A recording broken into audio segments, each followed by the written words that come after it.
Good morning, everyone, and welcome to Manitoba Agriculture Crop Talk webinar series. If you have any questions during the presentation, please type them into the questions section of the GoToWebinar menu, and we will answer them at the end of each presentation. This webinar is being recorded and will be uploaded to the Manitoba Agriculture YouTube channel shortly after broadcast. Thank you. Thanks, Laurie. I'd like to welcome everybody to Crop Talk for August 28th. Boy, the month is flying by, and we're just starting to get some harvest done, more on the eastern side of the province than the western side. But I think with some good weather, I think a lot of guys will be back out in the field. We definitely experienced a little bit of rain this past week, which was definitely good for some areas. For today, we're going to talk a little bit about planting winter wheat and maybe a little bit about fall rye. I think it's that time of year where producers are starting to get some of the crop off, and everybody that or at least people that have grown these crops in the past are starting to think about seeding. I think it's a lot of potential this year with the crop coming off a little bit early and giving producers a lot of time to get out there and consider some of these crops. After that, we're going to look at some fall weather updates, and we got Timmy on today, and he's going to give us an update of what's been happening and what we maybe can see for the rest of the fall here as weather as we get through some of the harvest. So with that, I'd like to hand the screen over to Ken Gross from Ducks Unlimited, and Ken is going to give us an update on planting winter wheat and a little bit about fall rye. So take it away, Ken. Thanks, Lionel. Good morning, everyone. I always appreciate Lionel giving me an opportunity to speak at these days, and it creates a little stress in the fact that I never quite know what he's going to ask me at the end, but for the most part, it gives me an opportunity to sit back and figure out what I've learned in the last year and how we can improve our programs and our advice to producers, hopefully make them a little bit more money. So today I want to talk about balancing fertility. I've been focused a little bit too much in the past on increasing nitrogen, and I see producers are starting to do that on their winter wheat and getting some pretty good results. But there are other macros that play an important role, and we're starting to explore that with some of our research and demo trials, and I'm going to show the results of some of that today and the impact on yield. And the other question that was really tossing around in my brain for the last little while was, I get a lot of comments from producers that these new spring wheats are yielding just as much as the winter wheat used to on their farm, and I was wondering if that was really a function of the yield potential of the crop, or was there more involved with that? So I wanted to examine a little bit the role environment plays in our yield and take it a step further and maybe help us fine tune our fertility recommendations with the crop. Before I get going though, I'd like to thank all our sponsors. DU has been involved with winter wheat for 25 years now. It provides really good nesting cover for ducks, far better than spring wheat. That's why we're involved. Bear and Richardson have been really good sponsors, but some of the demos that I'm working on this year and next year are funded through Ag Action, which is a federal provincial fund. So thank you to the province for helping us. Winter Cereals Manitoba is a partner in this, and we've also got a new partner on board, Western Ag, who's funding these projects and really helping us with our fertility recommendations and fine-tuning them, and I'll show a little bit of that data here. So this is basically what I'm going to talk about today. It all comes back to very simple things in agronomy, which is why I enjoy it. It's not rocket science. If you think it through, a lot of the things come down to basics, and I took a look at water and the amount and distribution and that impact it has on yield, and hopefully we can see how we can use some of the new tools that are out there, including one of our partners with South Country is going to help us with this, and I'll talk about that a little bit more. Some of the lessons that we learned this year on producer demos, some of our newer research that balances fertility and looks at the impact of soil moisture on yield too. So, and then of course we're right into the seeding season here, so I'll talk a little bit about variety selection, and hopefully at the end I can put it all together to help producer make some better decisions and make a little bit more money growing their winter wheat this year. So this is a slide I have from my thesis that I did back in '89 on winter wheat, and really what it shows is, from my perspective, winter wheat should always out-yield spring wheat just because it has a different growth habit. In a semi-arid environment like we live in, that early season moisture that the soil provides is really key to yields. And winter wheat can take advantage of that for about 3 weeks before spring wheat gets going in the spring. And by the time spring wheat gets growing, some of that spring soil moisture level has evaporated away. And that's why winter wheat has typically had a yield advantage of about 32% to, which is what Martin Entz found on his studies years ago, to about 40% higher than spring wheat. Now we're not seeing that anymore. And I wondered if it had something to do with the way our water was distributed, but I'll get to that in a second. This graph is showing that back in the 80s, you got to remember I was doing this in Saskatchewan. It was a very dry environment. So 41 bushel yield was actually pretty good back then, which was about 30% higher than the spring wheat. But what I want to pull attention to is how much less water you need to get that yield with winter wheat. You got a much higher yield with using less water. And this was really due to the water use early in spring.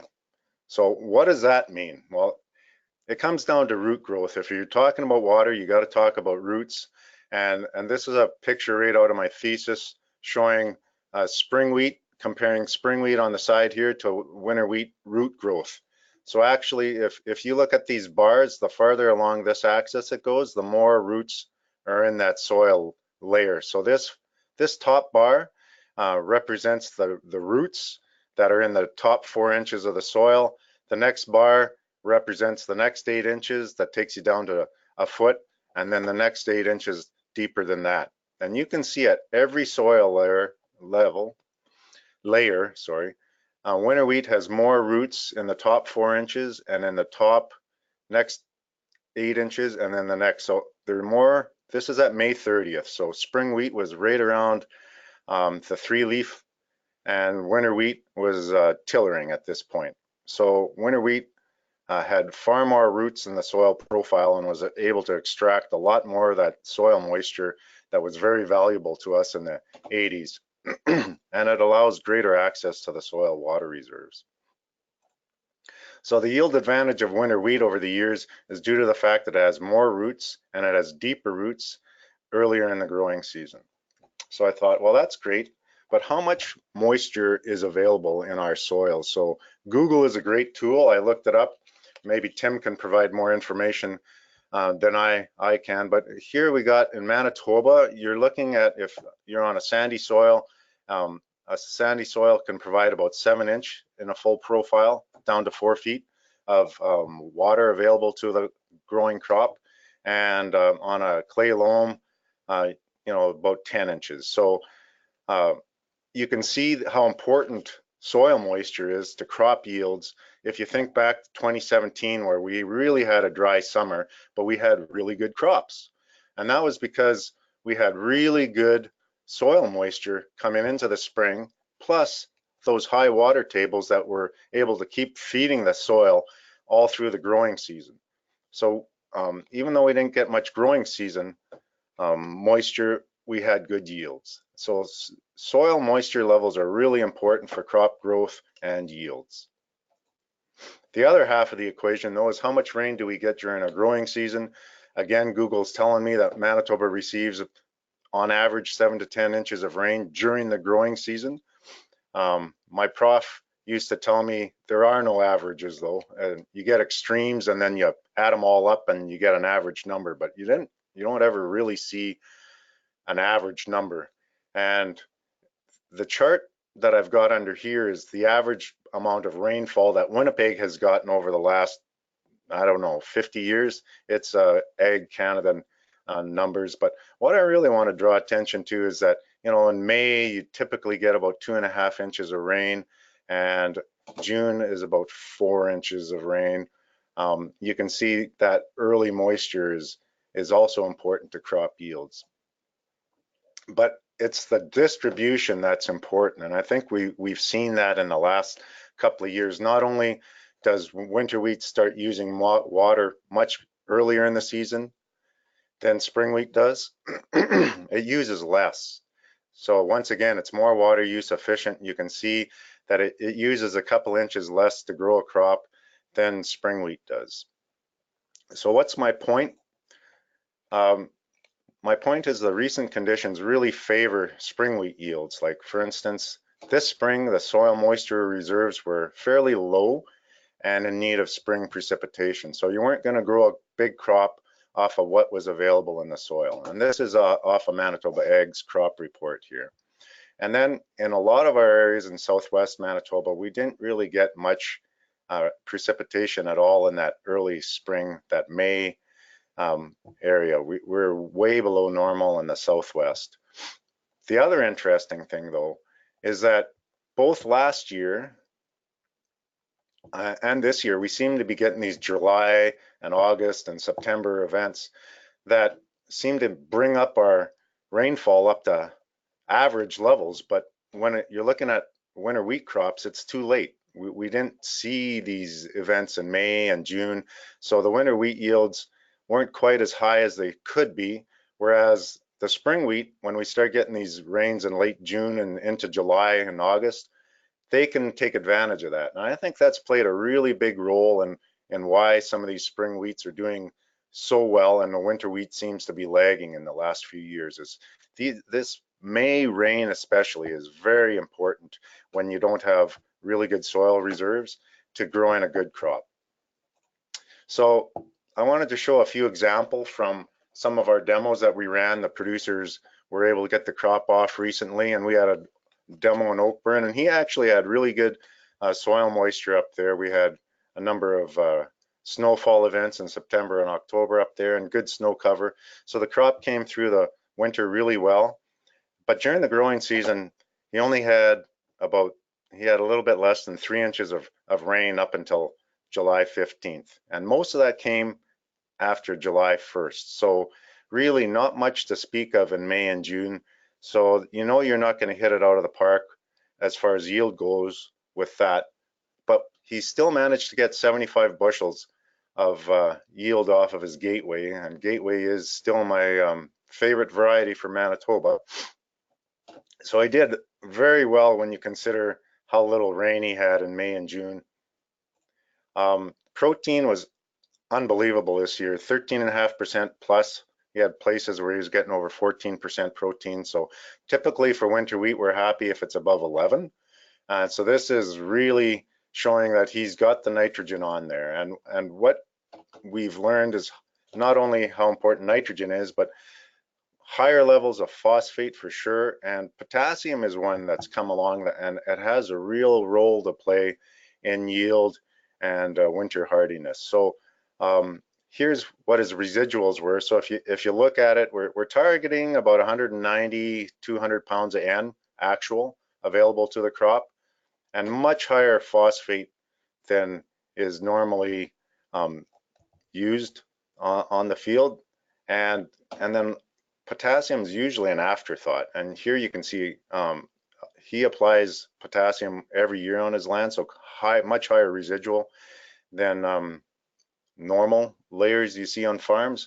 But I think the phosphate and the potassium really help contribute to the yield of this crop. And obviously with the protein, if we would have got another rain or two, I'm sure we would have been up to the 100 bushel pretty easily there.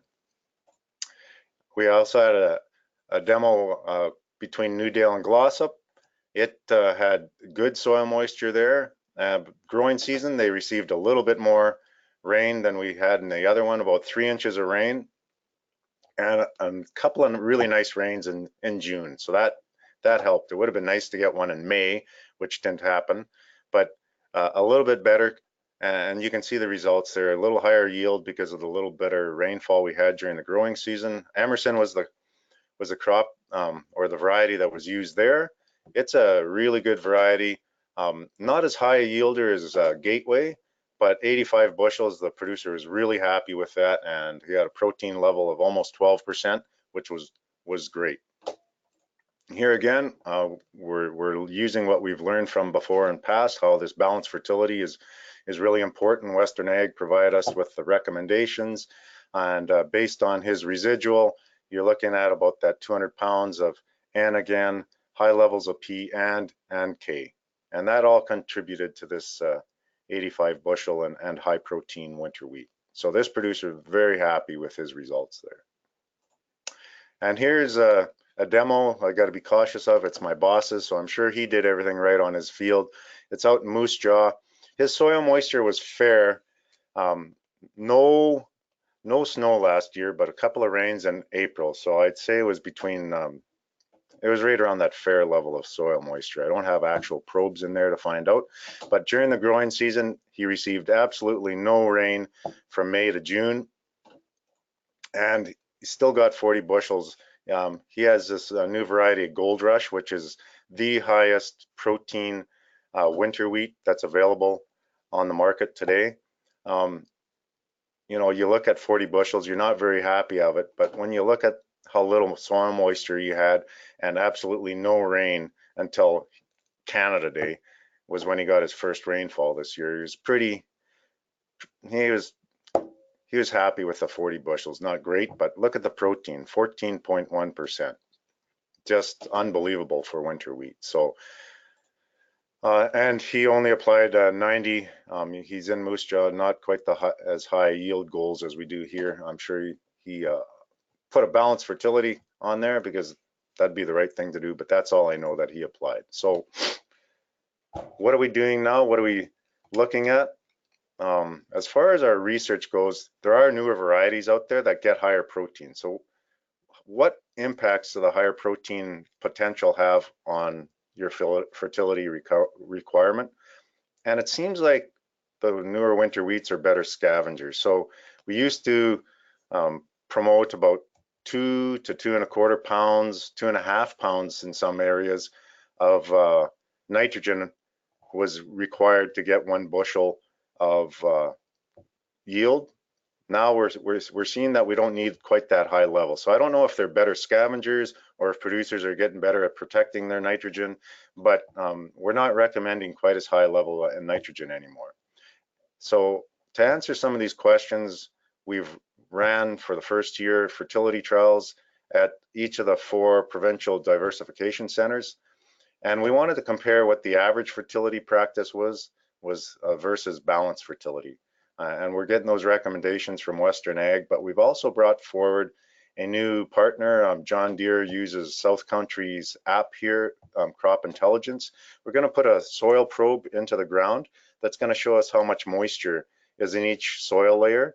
And from that, we'll be able to tell what the yield potential of the crop is and understand a little bit more what's driving yield responses and make better recommendations to producers from that. So I'm really happy that they're coming on board and making these available to us.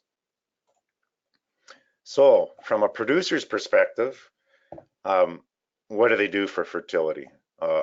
Like I said, we used to promote higher levels of nitrogen.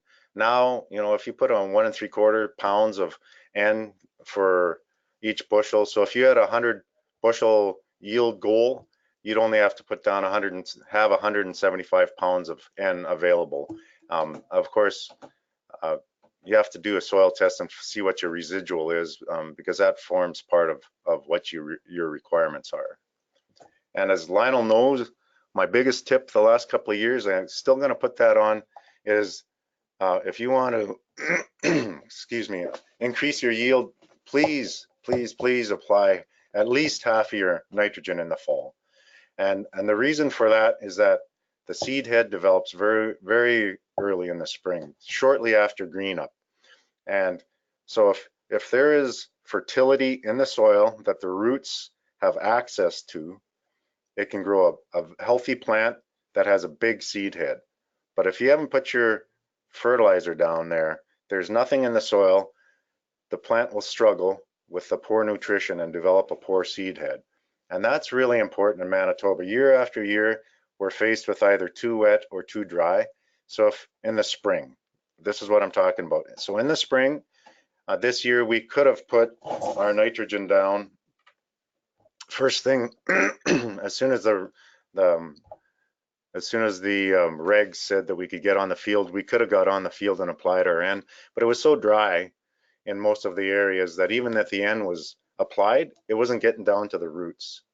So the plant would be growing without access to this nutrition and grow a poor seed head. And the other thing we do run into is these wet springs. And once again, you can't get your nitrogen on there. The plant's growing away without that nutrition available to it, and you're compromising your yield.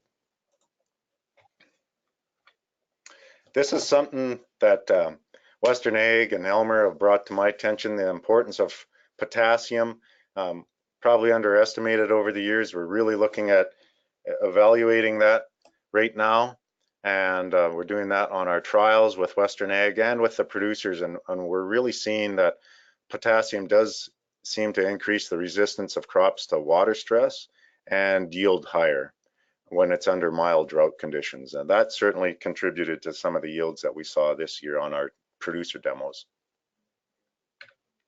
So when it comes to fertility, soil test, get half your N on in the fall with your phosphate, max 40 with the seed. You can see we're pushing higher phosphate than that on our producer field, so you can sideband some of that. And the potassium, we're seeing the benefit of that, and it can provide a big yield boost. And don't forget about sulfur too, but get your soil test. Here we go, variety selection to wrap things up here. There really are 4 choices available in Manitoba, depending on what you're looking for. So if you're worried about fusarium, we have a variety for you there. If you don't like putting a lot of straw through your combine, there's a good variety for that. If you want to knock it out of the park for yield, there's a variety for that. And if you're worried about drought conditions, there's a variety available for that. So fusarium, Emerson is the gold standard. It's got good winter hardiness. It's the only one that's really resistant to fusarium, but it is a taller variety. You'll be putting more straw through the combine. And it's available through Cantera Seeds. And Gateway, I mentioned it's my favorite, seems to do really well in Manitoba. It's a shorter plant. It's got a good disease package, and it's available through Seed Depot. Now, drought seems to be more of an issue now.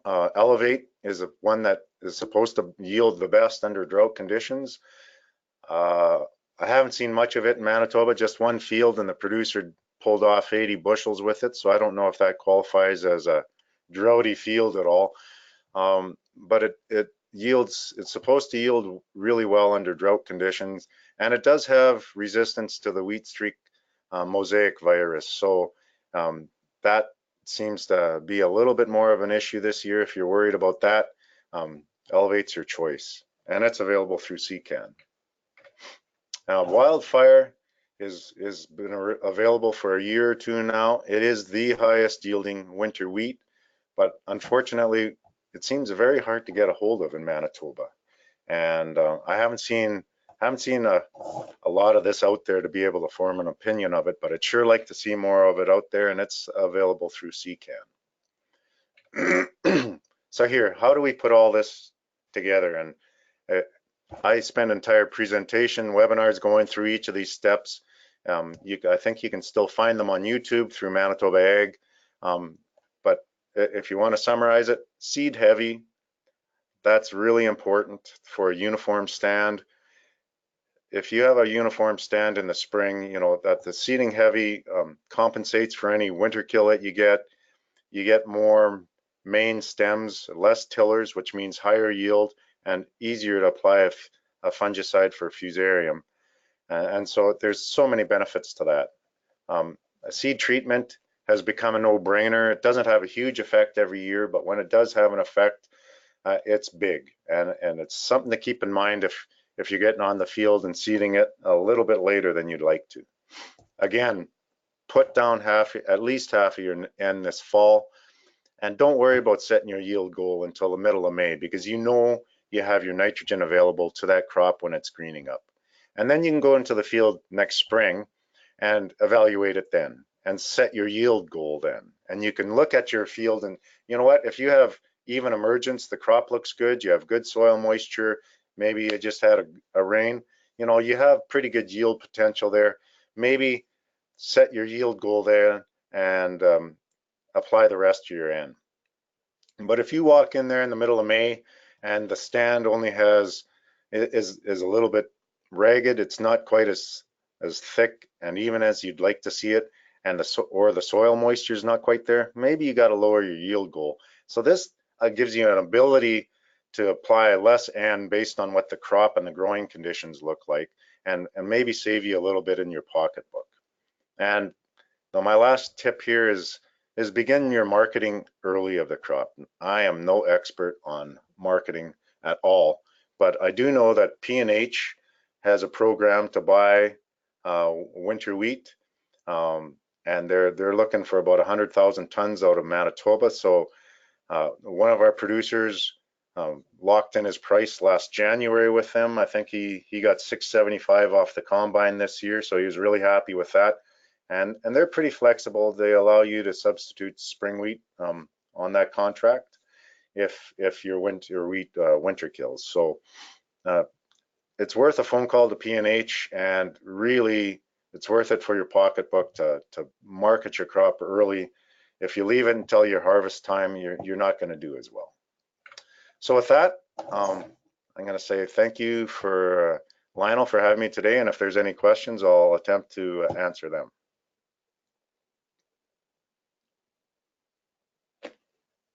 Okay, there is a few questions, Ken, and I'll start.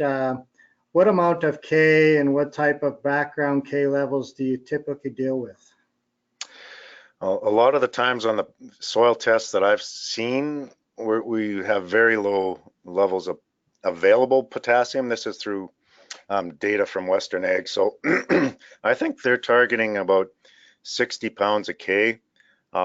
Elmer's the one that's a little more familiar with that protocol because he's set up the demos with the producers, but it seems to be in that 60, 70 pounds available K is what they're targeting.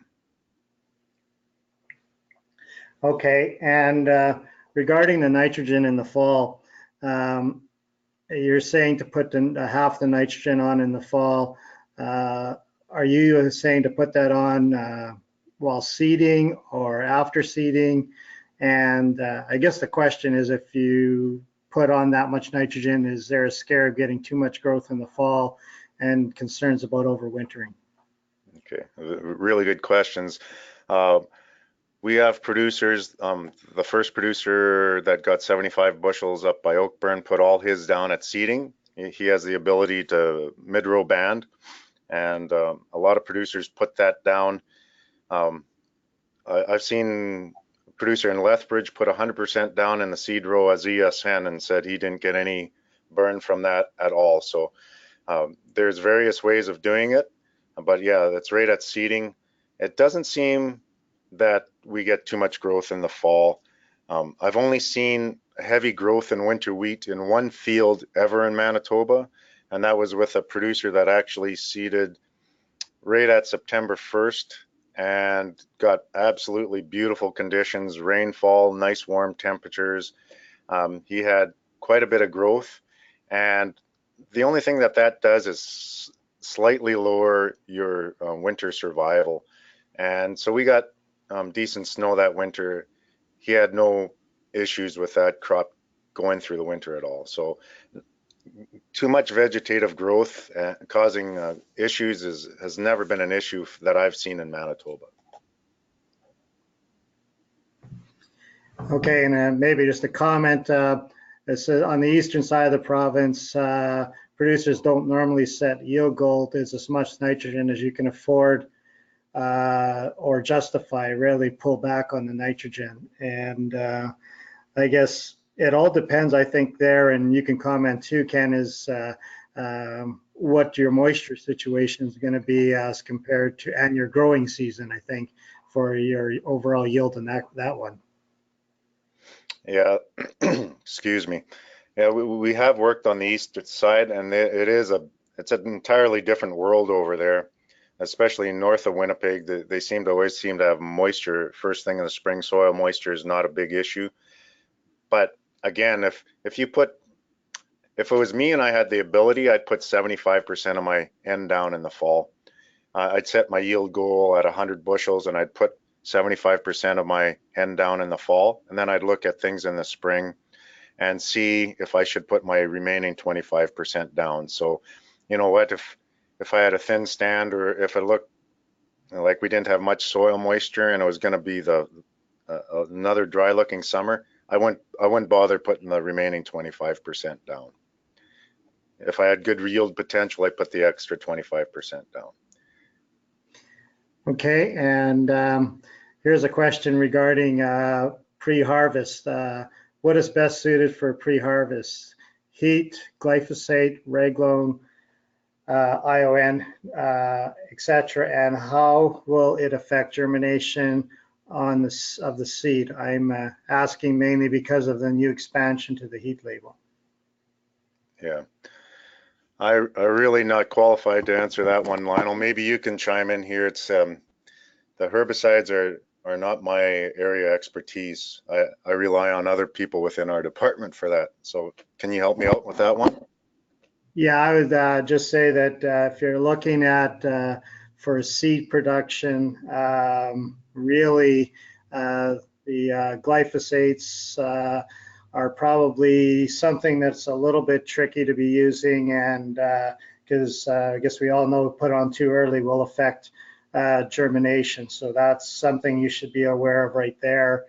The addition of heat to the label, basically just going to give you a quicker burn down, but you're still using glyphosate. So from the people that I know that are using glyphosate that might be looking at keeping some of their own seed back, I find that they tend to leave it till the wheat is pretty much almost dry, and then they go in and it's basically just for weed control. And truthfully, the cost of Reglone, really, I don't see a lot of people using Reglone.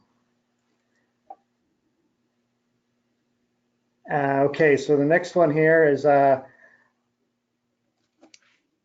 I think a lot of the successful growers put nitrogen on as soon as the ground allows in the spring, not waiting to see how the stand looks. And I guess that's probably the situation that you might have talked about earlier on there when you showed too wet and too dry, where if basically as quick as you can get on the land is when you're putting on that spring nitrogen, right? Yeah, that's exactly right, Lionel. That's what we used to tell people, is as soon as you could get on the land, put that nitrogen down, and that's the best practice. My follow-up to that, though, is my experience has showed me that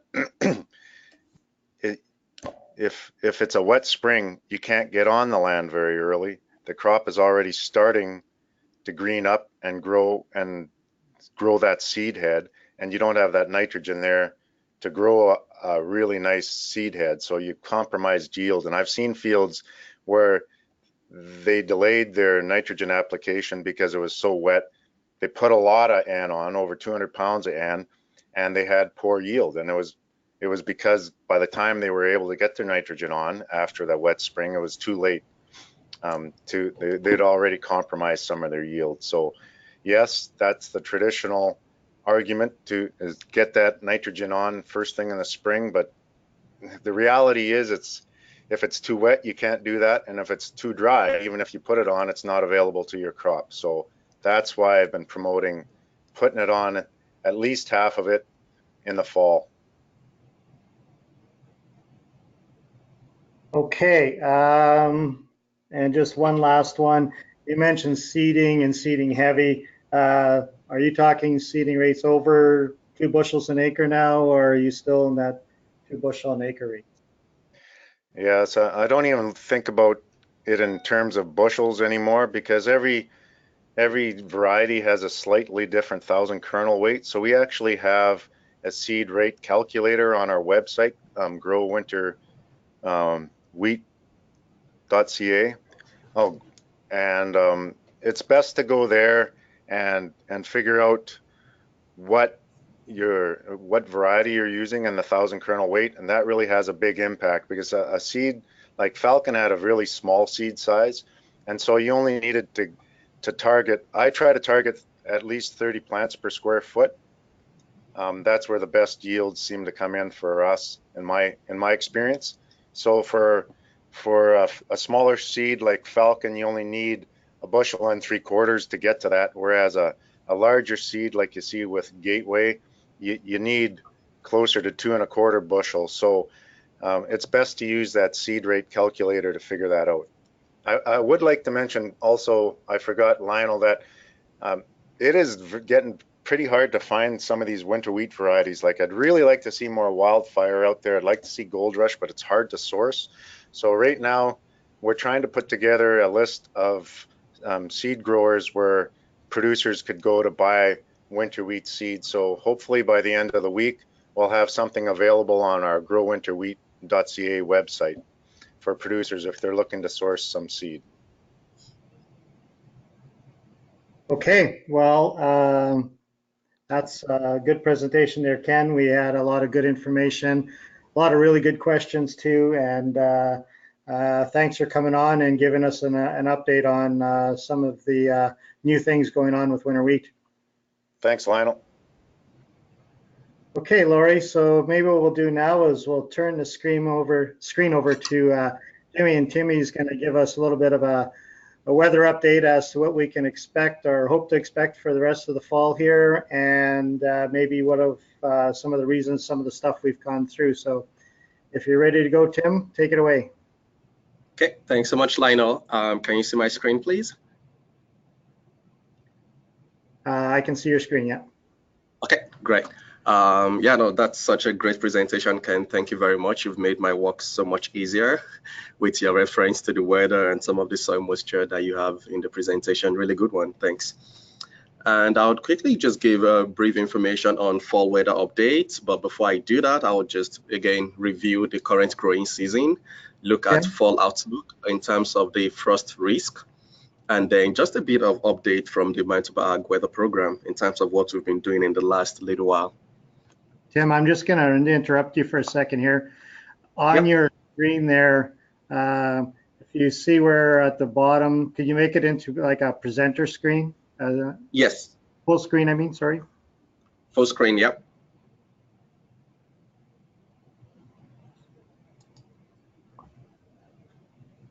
Okay, yeah, I'm on full screen. Is it showing a different screen? We've got your presenter screen. Oh, gotcha. Okay, I would do that again.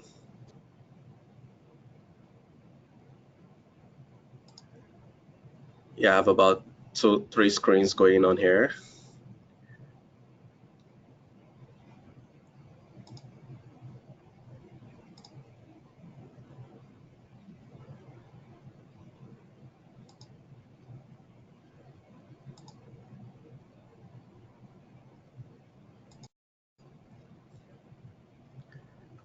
Is this still showing presenter screen? And just say hide or.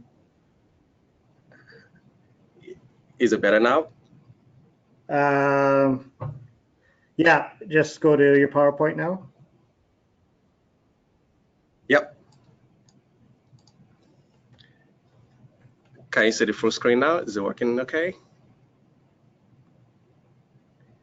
I can see your main screen, but I can't see the PowerPoint. Oh. Okay, I will do this then.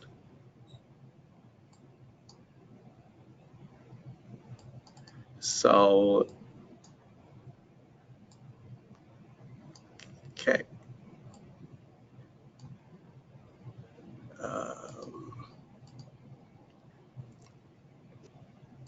slideshow.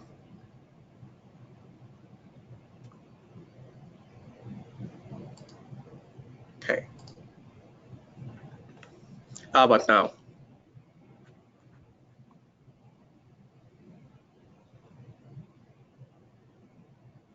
Can you make it a presenter, Tim? We're still I seeing know. your Can you hear me? program, your PowerPoint program.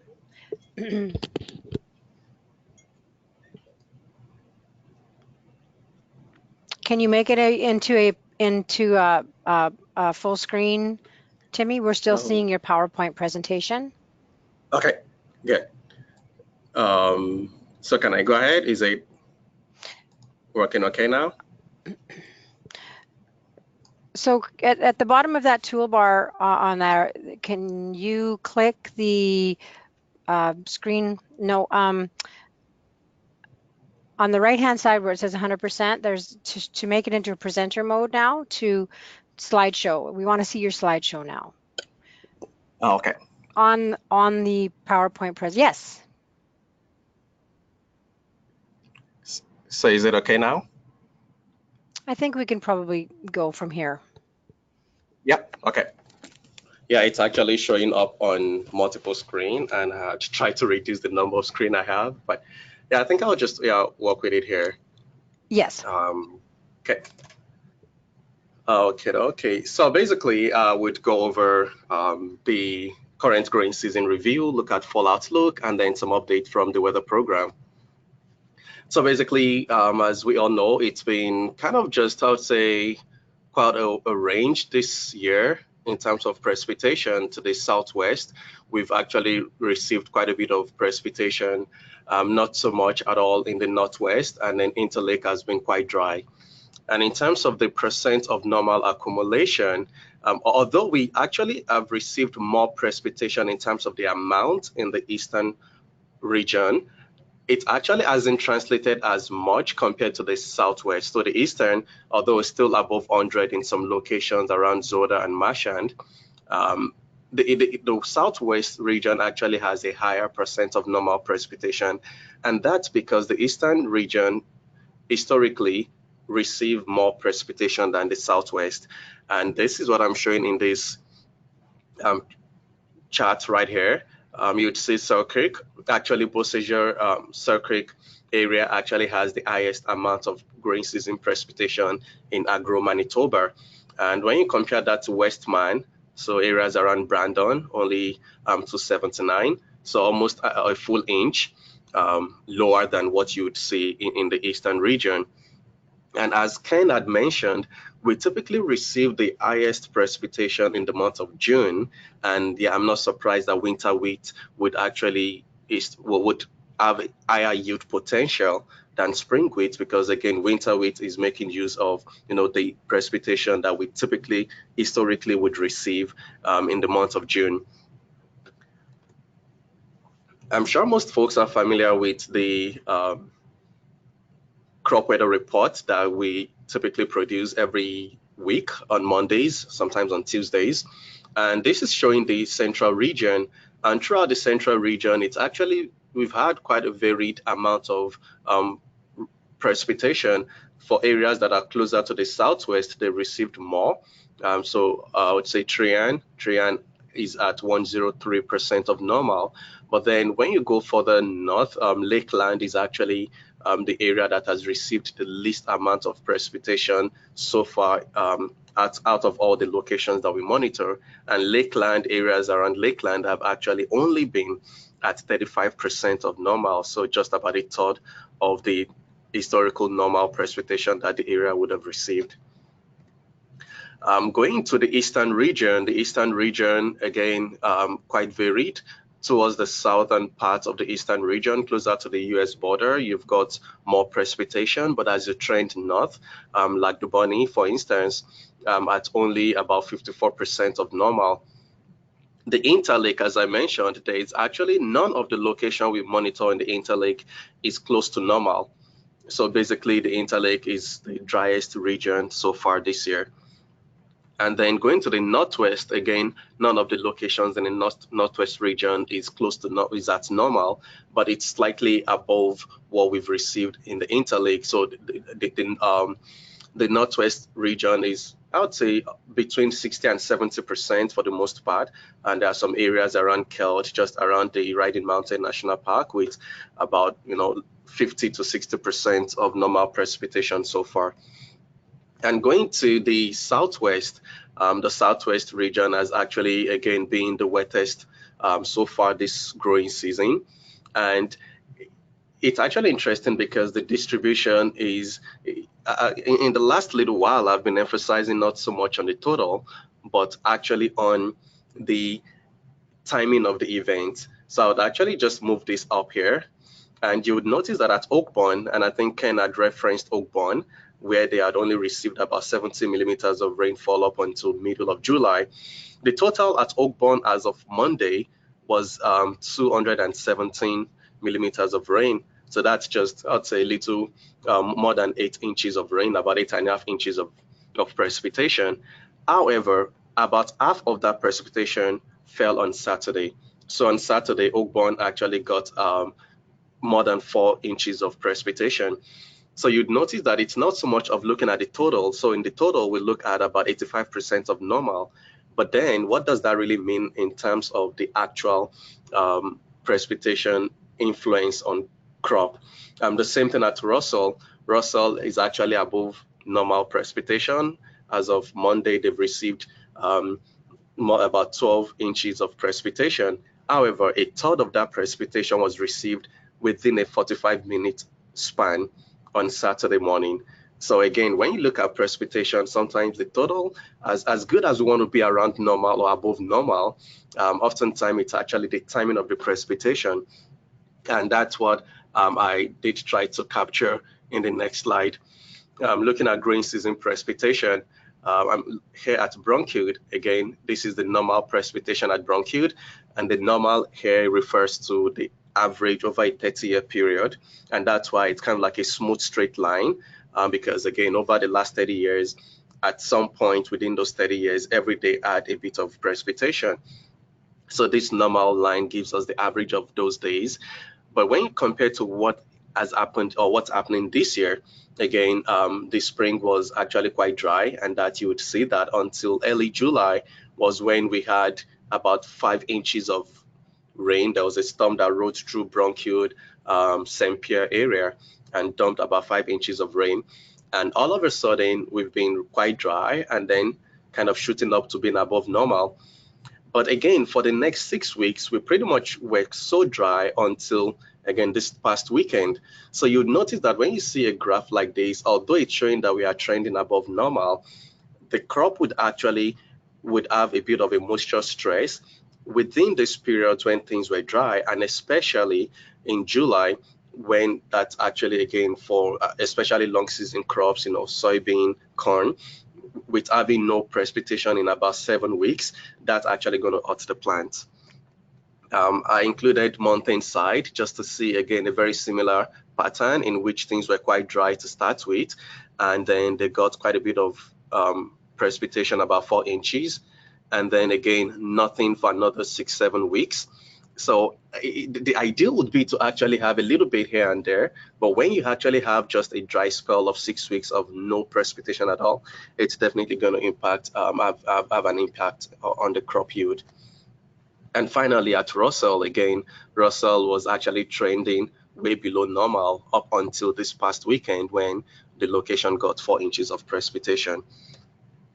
In terms of the growing season, its units, the total accumulated growing degree days is actually at about, I'd say, from close to 1,000 its units to about 1,400 its unit.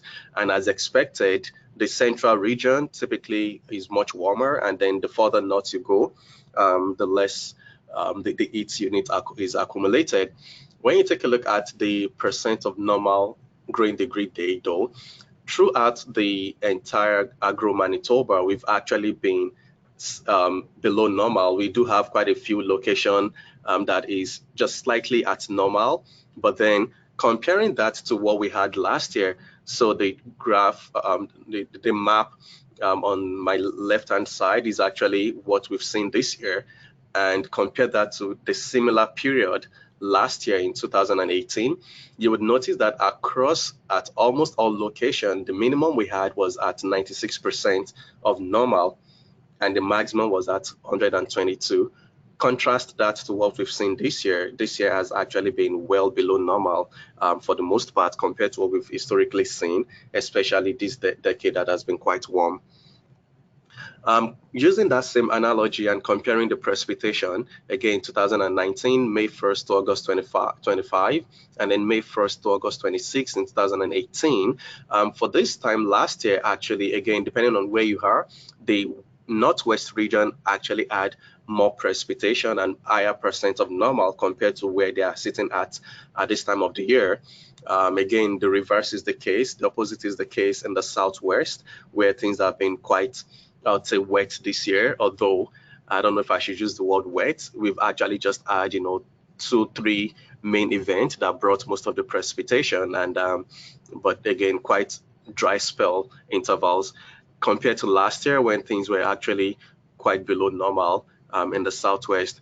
Again, this year has been quite dry in the Interlake. Last year it was dry as well, but not as dry as what we've seen this year. Going into the fall frost risk, again, this is something that we would be seeing as we move forward in the next little while. This map actually shows the 10% risk, which means that in 1 out of 10 years, you would expect that the first fall frost would occur at an earlier date than the date given on this map.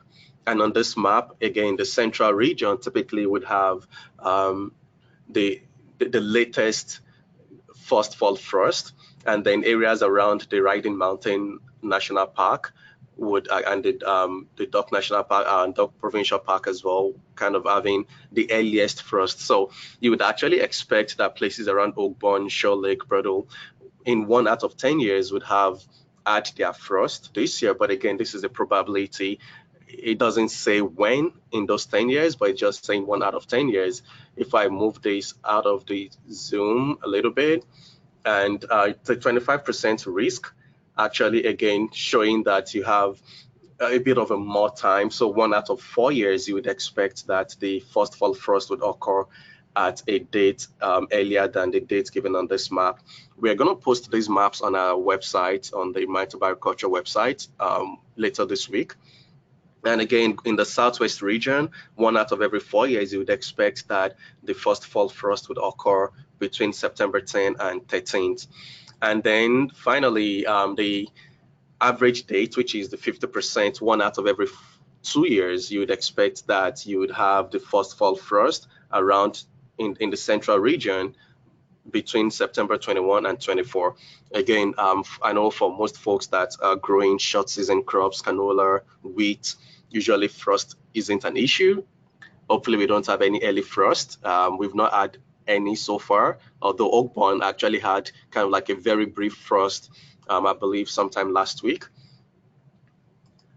So looking at that, we always produce what we call the frost risk report any day, anytime there's a risk of frost. This was from last year on September 5, when there was a frost, just a brief frost at Clearwater and Boulder. So every time there is a frost, we actually produce a frost report such that shows the minimum air temperature at all the locations that we monitor. And it also shows the frost duration, that's the number of hours in which the temperature actually hits below zero. So yeah, it's something to definitely check our website for anytime you feel there's going to be a frost, or if there is a frost being reported. Looking at what we should be expecting, I always like to go back into the prediction we had, in the spring. And in the spring, the prediction was that most of Agro Manitoba was going to be, 40 to 50% probability that we would be warmer than normal. But that wasn't actually what we saw. Looking at this map in terms of the percent of normal, its unit, which is, a surrogate for temperature, across Manitoba, we were actually well below normal this spring. So the forecast, although it was quite a weak probability at 40 to 50%, we didn't actually see what the forecast had suggested. So going into what we would be looking at this fall, I'm actually a bit, I would say, more optimistic that this is what we would see, because the percentage is slightly higher at 50 to 60%. So there is a 50 to 60% probability that we would actually be warmer than normal fall. In terms of precipitation, again, it's usually one of those dicey ones that you can, toss the coin up in the air. And yeah, in the spring, there was actually nothing being shown, because there is just equal probability of being below normal, being above normal, or being at normal. And what we actually saw was that for the most part, the spring was actually quite dry. Again, in the southwest region, where we had just one event that dumped most of the rain, and that's what's showing up here around, again, going from mountainside all the way to just around Brandon areas or Rivers area. We actually had just that one event that dumped most of the precipitation that we are seeing on the map. But for the most part, the spring was actually quite dry this year. Now, I'm looking at what we should be expecting again in terms of precipitation. Everyone kind of always, for the most part, doesn't really, their models doesn't show, because again, a 3 months forecast there are many things that can happen, and there's a lot of factors that influences precipitation, and that's why again there seems to be equal probability of being below normal, being at normal, or being near normal. So I'm actually expecting a new map update in the next little while, because this map was produced on July 31st, so it's always one at the end of the month. So in another few days, we should be expecting an updated map. So maybe we would have something to show in terms of what to expect in terms of precipitation. Just a quick update on what we've been doing so far with the Ag Weather program. We've completed station upgrade at Starbuck, actually station relocation at Starbuck, Wawanisa, and Findlay. And then we've upgraded the station at Alonsa and Etterberg this year.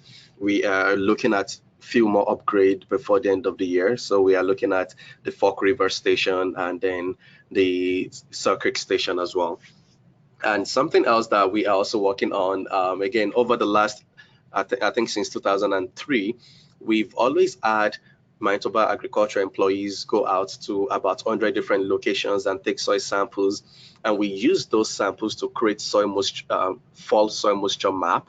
And this gives us an indication of how much moisture we have in the soil before the freeze up. However, we do have some limitations, because oftentimes we can't have all 15 people go out at the same time. So we do have some people taking samples today and another person taking sample in 2 days time. And we've actually had periods when it had rained between various samples. So we still create this map, which have been okay, but then this year is going to be the first year when we will actually go fully automated, in which we would only rely on the soil moisture sensors that have been buried in the ground at over 100 different locations. Last year, we actually tested it in terms of comparing what we have our agriculture rep samples and then compare that to the automated data, and they pretty much align very well. So this year we will be going fully automated, in which we don't have to send people out to the field anymore. We can actually get the data right from the sensor. And the good thing about this as well is that we can note when it actually happened. Like, we can actually track the soil temperature as well and know what the moisture content is right at just prior to freezing, compared to sending people out around end of October, when we kind of assume it should be freezing, but then sometimes we do have those high temperature early November as well. So that's something that we're working on. And one of the, I would say, good things in terms of the late precipitation, I think Ken had mentioned the fact that over the last little while, last year and this year as well, we seem to be seeing more of this late season precipitation, although it's quite late to make a dent in terms of crop yield. But then what it actually does is it helps to recharge the moisture. And as you can see from this graph, the Russell, I actually picked these screenshots yesterday. The Russell had, again, as I mentioned, 4 inches of rain within 45 minutes on Saturday. And what you'd notice is that, again, the soil moisture probes actually responding to that precipitation event. So at 50 centimeters, again, jumping from about 18% to 35%. With most of the crops, again, short season crops being already harvested, we would expect that most of these moisture content would actually remain in the soil and would be part of the soil moisture recharge. So that's what I have for today. Thank you so much, and I'll be happy to take any question.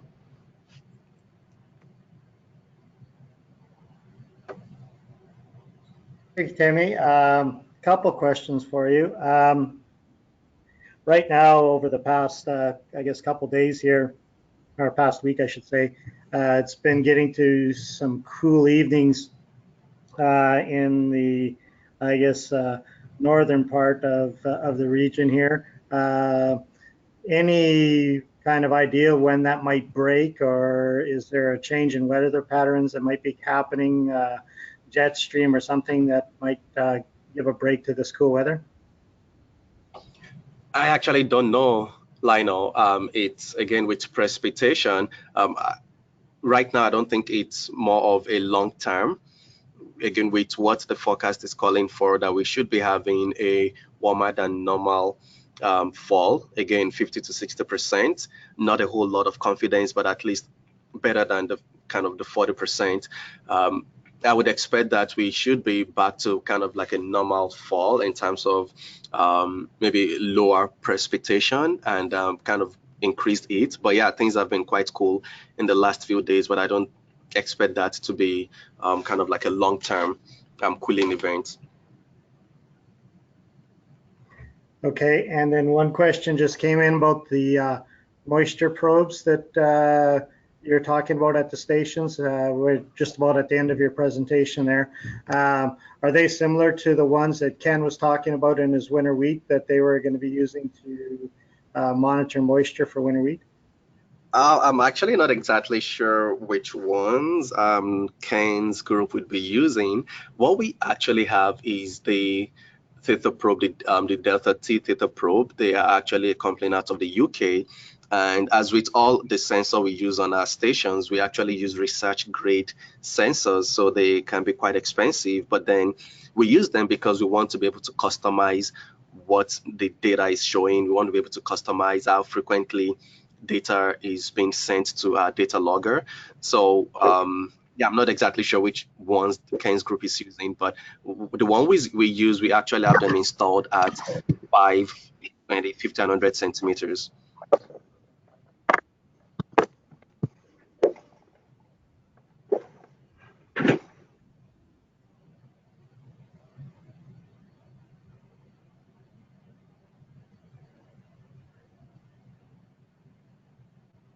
Okay, so I think that's everything we have right now. And Lori, if you could turn the screen over to me, I will go through a few more things here just to end the presentation for today.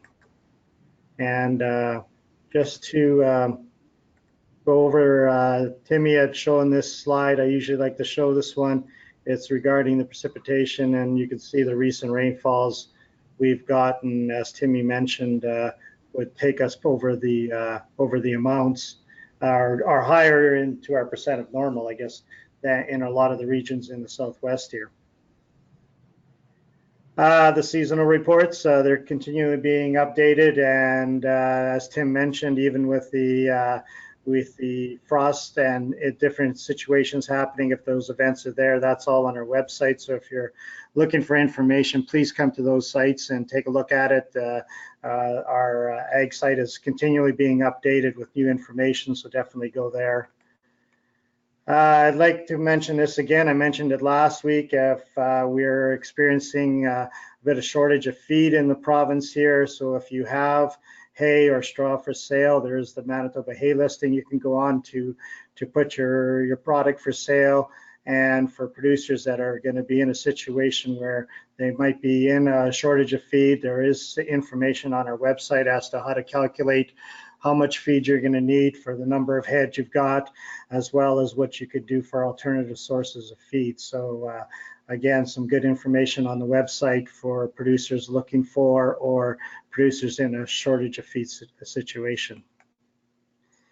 Questions. If you got questions, please feel free to contact any of the extension people in Manitoba here. They've got access to a lot of people that could help you answer a lot of your questions. So please give them a call if you've got some concerns in your area.